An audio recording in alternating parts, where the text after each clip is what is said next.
We got Notre Dame versus Wake Forest. Notre Dame laying 8.5 on the road. Kelly, do you have any opinion here with the Irish and Demon Deacons? So it's only Monday, but usually Sunday night, because I don't usually bet the primetime NFL game. I start working on my college football. And Wake Forest is a dog I have circled for this week. I'm not saying they're going to win outright. They're a dog. I'm looking to make a case for a chance to win outright.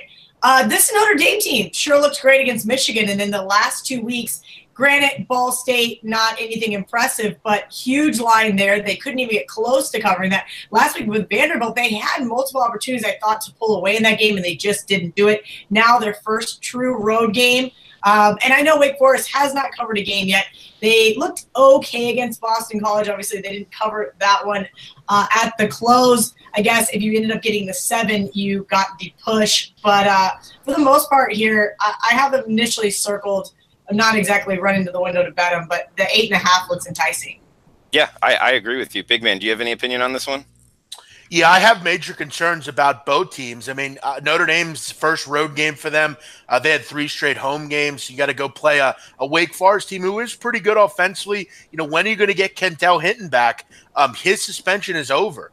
You would think he will play in this game, but I have some concerns about Wake on defense. I don't think they're very good, frankly. Dave Clawson's team struggled last year. They're going to struggle this year again. Gave up a lot of points, couldn't get any stops against BC. It's a tough one because I have issues with both sides here. I think for me in that Michigan game, it was more for me Michigan didn't play well. I don't think Notre Dame was unbelievable or anything. Michigan just couldn't move the football. That was really – and they made unforced turnovers and penalties. It's a tough game. It's not going to be a game I have an opinion on. I would maybe lean over. I think both offenses will be able to move the ball, particularly Notre Dame. But I'll wait for a number. It's a bit too early for me to decide on this one. I need to see how long and how much Hinton will play. Hinton's a more dynamic player than Sam Hartman is. So I'll be waiting for a total and waiting for his status. Well, I mean, as far as my research into Wake, as soon as his suspension's up, I mean, he's the starting quarterback, talent disparity and all like that. No, big man? Oh, sure. But the question is, you know, will he play for the first half or, you know, is he ready to go? I mean, according to them, he may not start on Saturday. His suspension's over, but we'll wait to see what Clawson says in the middle of the week press conference. I don't know if he'll give us any indication. I mean, some of these coaches have been very mum. You look at like Scott Frost and his weaseling around in the media with Nebraska. I mean, you have this guy out there throwing in the game against Troy, and then he doesn't see a fucking minute of action. If you took Nebraska, you got to be pretty irritated with that. These coaches play too much possum with the injury report, and it's like pulling teeth to get any info out of them. So we're going to have to really do due diligence on this one to find info on it. You know, I'll tell you, it's a schematic advantage not to, Sure. Especially when the two quarterbacks have different abilities. One's more of a runner, one's more of a passer, to not let them know who's starting. I mean, Kelly, would you bring that into your handicapping as far as in this game with Wake Forest?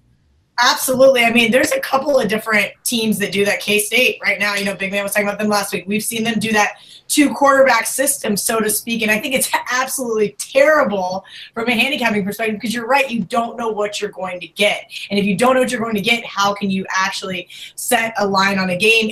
And that being said, we know that college quarterbacks really are not that worth that many points as they are in the NFL, for example. You know, we know Tom Brady's worth so many more points than Jimmy Garoppolo when he was out for those 4 games. But this one makes it difficult because technically these quarterbacks should be even, if not maybe a half a point difference. We saw it last week with Duke, with Quentin Harris. Everybody kept going, oh, are you worried? Are you worried? No, I'm not worried. Quentin Harris is capable.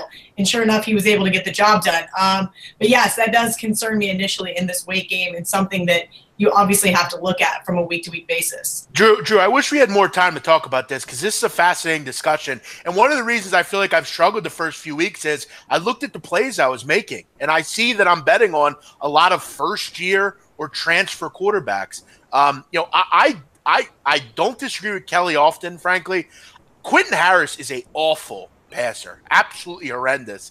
But he played well on the ground. He was able to move the ball. But I'm looking at this, and I wish I had more time to talk about it. But you know, quarterback play is obviously so huge, and you know the second 2 quarterback situation, I don't want to worry about with Wake. I feel like they may try to do that in this game, and it's just for me, it could go really wrong for them here.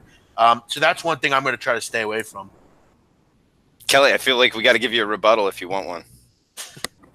No, I shouldn't have said. I should have said that Quentin Harris is not a great passer. I should have said that he's capable as a game manager. And Baylor is absolutely a lot worse than people obviously realize. And now everybody can't wait to go rush and bet Baylor against KU this week.